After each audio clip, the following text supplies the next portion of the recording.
अस्सलाम वालेकुम। शनासा TV news के साथ मैं हूँ कैसर दिलावर जदून। शामिल करते हैं न्यूज अपडेट।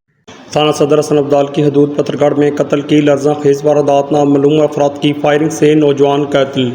हम आपको तफसीलात से आगाह करते चलें कि थाना सदर हसन अब्दाल की हदूद पत्थरगढ़ में कत्ल की लर्जा खेज वारदात नामालूम अफराद की फायरिंग से नौजवान कत्ल हो गया। इब्तदाई इतलात के मुताबिक मकतूल की शनाख्त 24 साल अवैस वल्द सोलद सकना बुरहान के नाम से हुई, जो गुज़िश्ता 2 दिन से घर से लापता था। नाश को तहसील हेडक्वार्टर अस्पताल हसन अब्दाल मुंतकिल किया गया, जहाँ नाश पोस्टमार्टम के बाद वर्सा के हवाले कर दी गई। मकतूल के रुफ़का के मुताबिक इतवार को मकतूल का निकाह हुआ। उसी रोज़ शाम 5 बजे फ़ोन कॉल पर दोस्तों ने बुलाया। 2 दिन लापता रहने के बाद आज पत्थरगढ़ के इलाका से नाश बरामद हुई, जहाँ साला मौत की खबर सुनकर फजा सोगवार हो गई। तूल अवैस की अगले माह शादी तैयार थी। कैमरामैन टीम के साथ कैसर दिलावर जदून, शनासा टीवी, हसन अब्दाल। ये थी अब तक की न्यूज अपडेट। मजीद बाखबर रहने के लिए हमारा यूट्यूब चैनल सब्सक्राइब करें। सब्सक्राइब के लिए वीडियो के नीचे लिखे सब्सक्राइब पर क्लिक करें और बेल आइकन दबा दें।